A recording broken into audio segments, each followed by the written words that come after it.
Ensuite, on enchaîne directement avec les Vegapunk. Donc là, c'est la transition. Je pense aussi, tout comme le robot géant, je pense que les Vegapunk, eux aussi, euh, j'ai très peur pour eux. J'ai très peur pour eux et je pense que ma peur est justifiée parce que je sens qu'ils vont pas quitter l'île. Je sens qu'ils vont pas quitter l'île parce que on commence à voir que leur intérêt scénaristique arrive à leur limite parce qu'on voit que même après l'île, ils pourront plus se connecter au Punk Records parce que sinon ils seront repérés entre guillemets. Donc s'ils désactivent la synchronisation, ils perdent toute leur utilité au niveau des informations. Évidemment, on pourra en garder un potentiellement, ce qui permettrait justement de, euh, contrebalancer un petit peu, histoire de dire voilà, on a perdu tous les Vegapunk, mais pas totalement, tu vois, il en reste toujours un. Mais voilà, tout ça pour vous dire que là, je commence à douter. Atlas qui a pris un coup au visage au début de l'arc, je pense que elle est terminée, hein. Franchement, Atlas, Lilith, elle a peut-être une chance. Parce que Lilith, c'est la seule qui veut se battre avec tout le monde et qui se bat avec personne. Et d'ailleurs, elle a été efficace avec son pistobule. Donc, je pense que elle a peut-être une chance de survie. Atlas, j'ai du mal à y croire, hein. J'espère, hein. J'espère, hein. Mais ça me semble quand même ultra difficile pour elle. Et ça va être chaud. Pareil pour. Et peut-être qu'ils vont mourir tous les deux et qu'il n'y a que Edison qui va survivre et que lui, il a survécu parce qu'il a pensé directement euh, à se désynchroniser bien avant. Donc à voir. Ou sinon Edison est déjà mort depuis longtemps et que est-ce que c'est ça que l'auteur voulait dire quand York Kaido c'est les seules personnes connectées au Punk Records. C'est possible aussi, mais je pense qu'il a été malin. Vu qu'il était dans le laboratoire, c'est People ce qu'ils ont dit, c'était l'endroit où ils veulent aller pour justement se désynchroniser. Donc à voir les gars. Donc voilà, là je suis un peu triste, un peu pessimiste en tout cas par rapport au robot géant et au Vegapunk, hein. Peut-être d'ailleurs que le robot géant et le Vegapunk vont rester sur l'île et du coup ça va permettre au Mugiwara de fuir et que du coup peut-être que le robot géant va réussir à les sauver et s'enfuir par la mer.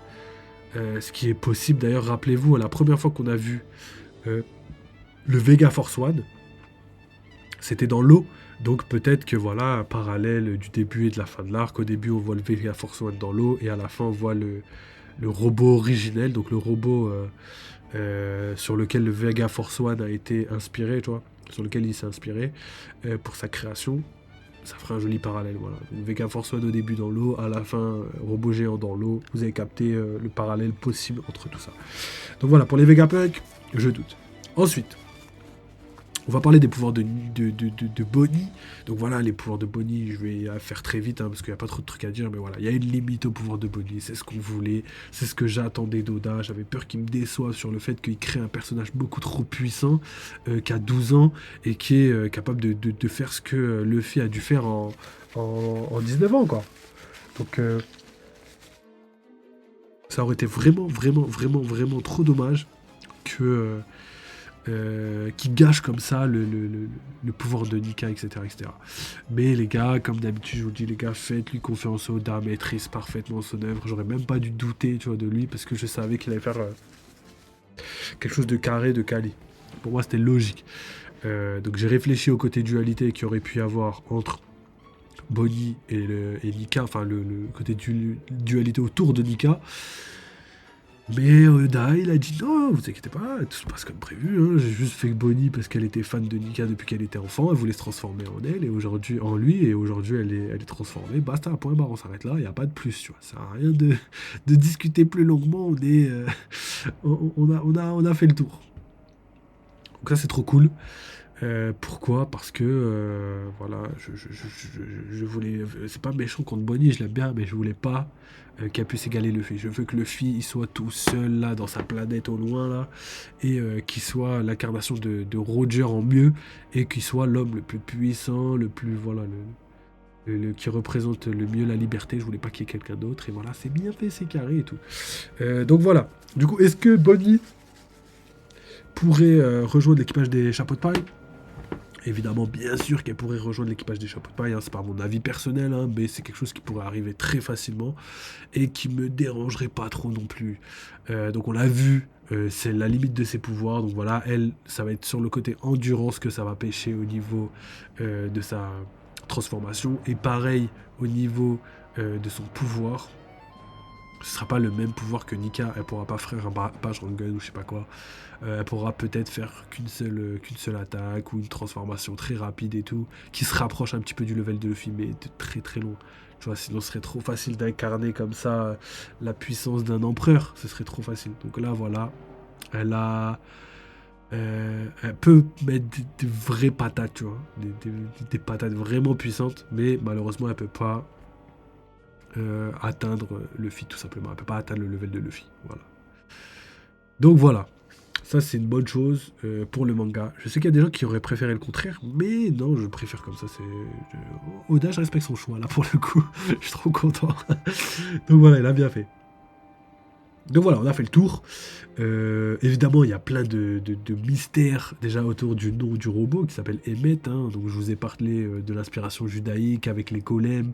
C'était l'inscription magique qu'on mettait sur les golems pour les faire vivre. Et il fallait effacer le E de Emmet, donc le premier E, pour justement éteindre et tuer entre guillemets le golem. Et c'est peut-être ça, mais c'est pas sûr parce que Emmet ça s'écrivait sans le H. Donc là il y a un H, je sais pas si c'est fait exprès, pas exprès, voilà. Vous prenez ça dans un coin de vos têtes et en attendant les confirmations, on en rediscutera de toute façon dans tous les cas. Donc voilà, ça fait partie des théories, des informations qui ont été données. Il y a aussi les informations par rapport à Joy Boy et du message de Vegapunk. Donc Joy Boy qui nous dit qu'il a confié une mission au robot géant. Donc quand on est dans One Piece et que quelqu'un confie une mission à quelqu'un d'autre, quoi qu'il arrive, il va la réaliser. C'est comme ça, le côté prophétie, tout ça, c'est comme ça. Donc là, le robot géant a une mission. Et peut-être que sa mission, c'est de guider, de protéger le prochain, enfin l'homme que Roger attendait, alias la réincarnation de Joy Boy. Peut-être que c'est aussi ce que Joy Boy voulait, étant donné que voilà, que ce soit Roger, Joy Boy ou Luffy, c'est tous des incarnations, des réincarnations en tout cas de la même entité, on va dire, la même âme, ce que vous voulez. Donc est-ce que ça va être ça sa mission, ou est-ce qu'il a une mission très très précise par rapport à, je sais pas, quelque chose qui pourrait ressembler à ce que Zunesha a subi, tu vois, le fait d'ouvrir Wano, c'est sa mission, entre guillemets, le péché qu'il a commis, machin chose et tout, vous avez compris que c'est exactement pareil pour le robot géant, qui lui aussi a des regrets par rapport à Joy Boy, mais il n'a pas commis de péché, en tout cas d'après ce qu'on peut supposer, c'est juste qu'il s'excuse auprès de Joy Boy, tu vois. Donc il a des regrets, mais pour l'instant il n'a pas commis de péché. Pardon. Donc à voir jusqu'où on peut aller avec ça, mais c'est des choses qu'il faut garder encore une fois dans un coin de notre tête, parce que malheureusement c'est des informations spéciales Oda où il va te donner des infos, et frère, tant que t'as pas une piste là, ça va être compliqué d'aller jusqu'au bout. Mais en tout cas c'est les infos les plus importantes. Donc là c'est plus mon côté analyse qui parle. Ensuite, on a le message de Vegapunk qui dit donc la chose qui a été héritée peut être appelée un testament. J'espère que ce message atteindra ceux qui sont influencés par la cause. Donc voilà, on ne sait pas de quelle cause il parle, on ne sait pas c'est quoi le testament en question, est-ce qu'il y a marqué sur le testament, on ne sait pas de quelle personne il parle, même si les personnes supposées sont legit pour l'instant, c'est assez logique.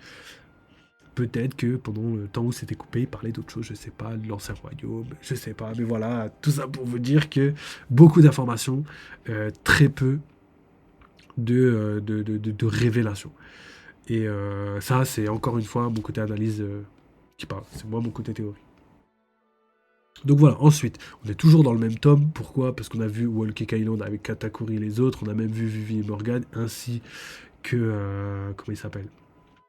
Gaimon et Starfunkel. Donc voilà, le retour de Gaimon après, je sais pas, 1000 chapitres. Je vous promets les gars, ça fait un pas, et même plus que ça. Après, on l'avait vu dans les mini-aventures, on l'avait vu à droite, à gauche, avec Baggy, tout ça, tu vois, mais Gaimon, quoi. Je fais trop voir, je suis trop choqué. Donc voilà, en tout cas, pour le côté tome, analyse de tome, et le côté, c'est vraiment côté analyse, côté technique, on va dire, et construction du tome. Encore une fois, on a des flashbacks du monde entier avec des personnes qu'on va voir encore et encore et encore. Pareil, ça se peut qu'il y ait des personnages qui se cachent derrière les cases et tout. Mais bon, les leakers, normalement, on nous l'aurait dit, à moins qu'ils les ont pas reconnus, ce qui est très probable. Mais en tout cas, je pense, à part si c'est des personnages qui sont durs à... Peut-être des personnages, des personnages de la marine que personne ne se souvient, ou des personnages, je sais pas moi, genre Nezumi là. à... Je sais pas si ça s'appelle comme ça. À Kokoyashi, c'est le mec qui a piqué tout l'argent que Nami avait récolté pendant des années pour pouvoir rembourser et acheter le village auprès de Arlong. Ça, c'est un personnage, on n'a pas envie de revoir, mais il existe, tu vois, il est là.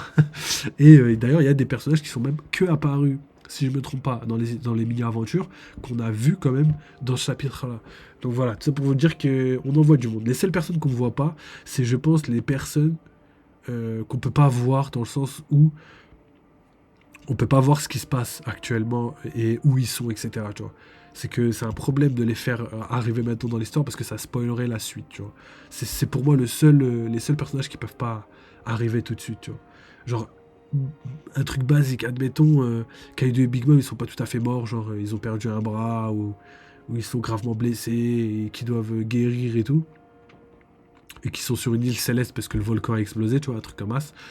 Et ben, je pense sincèrement que moi, c'est logique, on ne va pas les voir. Tant que Oda n'a pas décidé de les ramener, il va pas les voir. Donc voilà, ça c'est un exemple basique, mais je pense que vous avez compris sur le fait que voilà, il y a plein de personnages qui sont à peu près dans la même situation grossièrement qui voilà n'apparaîtront pas parce qu'on peut pas les faire apparaître, tu vois. Mais en tout cas, moi, toutes les îles et tout, là, je vois bien les gens arriver. Hein. L'île des hommes poissons, on l'a vu, tu vois, toutes les îles que Luffy a. Je crois qu'ils sont déjà quasiment toutes passées déjà. Donc je sais pas, moi, des personnages qui sont. Peut-être les îles célestes. Ah, mais après, les îles célestes, ils n'ont pas d'escargophone, donc ils voient pas le. Peut-être, hein, peut-être, hein. Peut-être que maintenant ils ont non, hein, je sais pas. Hein. Ça m'étonnerait, mais on verra bien. Donc voilà. Et je pense qu'on a fait le tour au final. Hein. Après, on a parlé power scaling au niveau du Gorosei. Donc, encore le Gorosei qui est encore mis en avant de la part de Oda. On a aussi le robot qui a été mis en avant par rapport au Gorosei. Ça, c'est une dinguerie. C'est une dinguerie. Le Gorosei a été vu comme quelque chose d'intouchable, trop puissant. Et au final, on voit quoi? Que le gros robot géant peut mettre des patates bien fortes, bien dures. Donc voilà, j'ai hâte de voir si la corde de Valkyrie va repousser ou pas. Mais pour moi, c'est quelque chose d'important. Ensuite, bah, les attaques de Mars. Donc Mars qui part comme un Pokémon, là, c'est trop marrant. C'est trop stylé. Donc on a aussi un côté humoristique qui a été remis dans le manga. Donc c'est pas mal. Hein. D'ailleurs, la construction du chapitre, c'était d'abord les informations par rapport à Egghead, hein, avec le laboratoire qui est au cœur un petit peu du chapitre, mais en soum-soum, c'est-à-dire on le voit pas directement. Il est au cœur du chapitre parce qu'au début, on arrive dans le laboratoire, donc Oda montre directement, entre guillemets, un des endroits où va falloir, en tout cas une des missions qu'il va falloir exécuter, et dans quel endroit elle va se dérouler. Et après, on voit que Lilith et Atlas réfléchissent au laboratoire parce que c'est quelque chose d'important et c'est quelque chose qu'ils doivent faire. C'est quelque chose qu'ils doivent faire, qu'ils doivent exécuter, et c'est justement le fait de couper la connexion entre le Punk Records et Lilith et Atlas pour éviter qu'ils soient repérés par York quand justement tout ça sera fini, quoi. Donc voilà, hein, ça va être la mission en tout cas de Lilith et, euh, et Atlas. Et ça c'est bizarre parce que tout le monde est prêt à partir. À part Nami qui doit sûrement attendre Zoro et Jinbei qui doivent se battre contre Venusuro. On a, je pense, ouais, franchement, ouais, on a, je pense, ouais, une attente autour de Nami, navire d'Elbaf, qui est en PLS, qui arrête pas de subir des dégâts, des Gorosei, d'ailleurs, je sais même pas comment il est encore debout. Et là, en fait, il faut qu'on parte. C'est ça le problème. C'est même pas on est prêt à partir, c'est qu'il faut qu'on parte. Là, on va pas tenir longtemps. Entre Jupiter, Valkyrie et Mars qui attaquent le navire d'Elbaf, ça va être compliqué. Donc, s'il n'y a pas quelqu'un qui reste pour les retenir ou quelque chose comme ça va être chaud ou je sais pas comment ils vont fuir. Et pour Zoro et Jinbei, je pense que ça va être exactement comme Lucci, mais version Venusuro maintenant, et qui vont pas réussir à s'enfuir. Donc voilà, je pense que j'ai fait le tour, je vais donner toutes les informations. Au niveau des théories, bah écoutez, je pense que je vous ai dit le plus important en tout cas. S'il y a des choses qui arrivent, de toute façon je les ajouterai demain, parce que demain c'est la réact au chapitre, et je mettrai justement toutes les théories que j'ai par rapport à tout ça. Et puis voilà, hein, je pense que c'est bon, hein, on a fait le tour, je vois que ça fait 1h28 de live, j'avais pas vu les gars, encore un live gigantesque. Donc voilà les gars, hein, donc petite auto-promo pardon, avant de nous quitter. Comme d'habitude, n'hésitez pas à aller checker sur Twitter parce que je vous mets plein d'infos en rapport avec One Piece, par rapport à ce qui se passe dans l'actu One Piece, par rapport à la saison par exemple de la saison 2 du live action. Je vous ai mis des infos par rapport à plein de choses. Il y a des vidéos qui arrivent là, j'étais en train de les préparer, j'ai pas eu le temps de les mettre. Et pas mal d'autres choses, donc n'hésitez pas à les checker, à liker, à reposter les gars, hein. Ça aide un petit peu, la chaîne quoi. Ensuite, il y a le Discord, les gars. Discord, c'est simple. Il y a tout ce que vous voulez, des salons pour discuter, partager vos multimédias, partager vos théories. Il y a même des onglets pour le gaming. Il y a des onglets spécialement pour vous donner des informations sur One Piece avec les mini-aventures, avec plein d'autres trucs qui vont arriver aussi. Il y a aussi les infos et l'actu. Donc voilà, si vous n'êtes pas sur Twitter mais sur le Discord, vous avez aussi toutes les infos. Il y a aussi pas mal de trucs là qui arrivent. Là, j'ai prévu plein de trucs, mais en fait, j'arrive pas. Je prévois trop de trucs et j'arrive pas à tout mettre parce que voilà, il y a trop de trucs de prévu, les gars. Et il y a même d'autres types de vidéos qui arrivent. Il y a des vidéos que je dois sortir, des vidéos que je dois monter. Et c'est difficile parce que là, Oda, il m'a pas laissé respirer. Trois semaines de suite avec un chapitre où je dois l'analyser, donner enfin, faire des recherches, donner des théories, etc. Ça fait beaucoup, même en termes de vidéos, les gars, c'est énorme. Je suis éclaté. Et en plus, je suis malade comme de par hasard, hein. Ça pouvait pas tomber à un moment où je suis en vacances, non? Quoique je préfère. Je préfère, parce que si je tombe malade en vacances, je vais péter les plombs. Donc voilà, en tout cas, vous avez toutes les infos, tout disponible sur le Discord. Et en plus, c'est pas fini, ça arrive encore. Il y a même un nouveau salon gaming qui va arriver, qui va popper là. On va pouvoir parler, faire plein de trucs dans le salon et tout. Il y aura souvent du monde et tout là. Ça va être pas mal. Je pense que ça va être pas mal. De toute façon, je ne dis pas, allez vérifier, allez checker, vous allez kiffer, je pense. Et puis voilà. Et Tonton Bar qui nous dit retour un cas, ouais les gars, hein, allez encore un petit peu là, on avance, mais on a ralenti là depuis quelques jours là, on ralentit, allez les gars, on perd pas le move là, regardez toutes les vidéos que je vous sors, je vous fais pas mal de trucs, il y a même d'ailleurs la souscription YouTube, j'en ai même pas dit, mais il y a une vidéo qui va sortir, je vous la mets peut-être tout à l'heure si j'ai le temps, sinon demain, il y a une vidéo qui va sortir pour les membres. Ce sera la deuxième vidéo, donc là pour l'instant pour les membres, il y a 2 vidéos exclusivement réservées aux membres de la souscription. Donc voilà les gars, allez checker, il y a pas mal de trucs. Sinon vous aurez toujours du contenu en avance. En plus des vidéos, vous aurez aussi des badges, des emojis, etc. En plus les badges, je les ai trop bien taffés, ils sont magnifiques de ouf. Et voilà, donc vous verrez bien, ils sont trop bien. Il y a quoi d'autre aussi? Il y a le... Putain, j'oublie tout le temps. Il y a les commentaires, voilà, mis en avant, si jamais vous voulez mettre en avant vos commentaires, les gars, je vous répondrai plus rapidement parce que je sais, il y a des gens qui commentent, les gars, désolé les frères, je respire plus là. J'ai même pour respirer, j'ai du mal parce que voilà, il y a trop de trucs. Donc voilà. Ça arrive, j'essaye de faire le maximum et vous inquiétez pas, on avance hein, petit à petit et voilà, hein, en tout cas tout ce qui est Discord, YouTube, etc. Je vous mets là le contenu à mort. D'ailleurs les gars, je sais pas si vous avez vu, mais pour le contenu gaming là, on a battu Godfrey, donc c'est l'avant-dernier boss du jeu, là on est au dernier boss du jeu d'Elden Ring et c'était dur mais j'ai réussi, j'ai fait un vrai combat les gars, j'étais trop croc, je crois qu'on l'a battu en 1 heure, j'étais trop refait là, vous allez voir dans la YouTube, c'était trop bien. Et du coup on a testé le dernier boss du jeu et on a failli battre sa première forme, tu vois. On était à 2 doigts et après il restait la deuxième forme et c'est la fin du jeu, après c'est fini. Donc voilà, si je devais teaser un petit peu ce qui reste actuellement, donc dans les live gaming actuellement il y a Zelda Tears of the Kingdom, on est au dernier boss, Elden Ring on est au dernier boss, donc ça on arrive sur la fin. Sinon j'ai repris Rise of the Ronin et Hello Neighbor 2. Donc voilà, ça c'est des petits trucs qui vont arriver, hein, auxquels soit on joue déjà ou soit on a commencé à jouer. Et sinon, il y a 2 jeux qui arrivent et qu'on n'a pas encore commencé, mais c'est les prochains que je vais faire. C'est Detroit Become Human et Uplectale Requiem. Donc Uplectale Requiem, ça a été décoré, hein, je crois qu'il est arrivé 2 ou 3e au Game Award.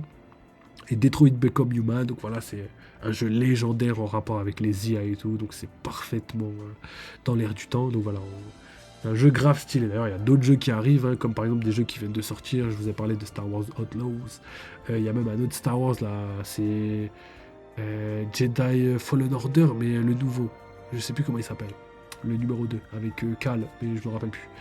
Et il y a aussi Spider-Man 2 que j'aimerais bien faire, hein, qui serait peut-être temps que je fasse, hein, qui est vraiment lourd de ouf, même d'autres jeux que j'avais déjà fini à l'époque, qui est vraiment lourd, hein, genre Ratchet et Clank, tout ça, tout ça. Voilà pour le gaming, on avance aussi les gars, il y a pas mal de trucs.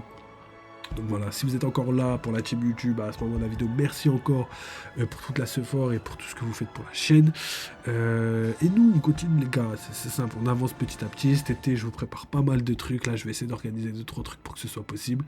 Et on verra quoi. On verra si y a des trucs qui sont réalisables. En tout cas, j'ai vraiment hâte parce que là, il commence à faire chaud de ouf. Donc voilà, j'ai trop hâte de proposer plein de contenu là. Et en plus, je vais avoir un peu plus de temps très prochainement. Donc là, il y a 2-3 petits trucs à régler et ce sera bon. Donc voilà, je vous laisse sur ça les gars. On se capte très très vite. N'oubliez pas, vive les jeux vidéo, vive One Piece. Et prenez soin de vous les gars. Allez, ciao les mecs.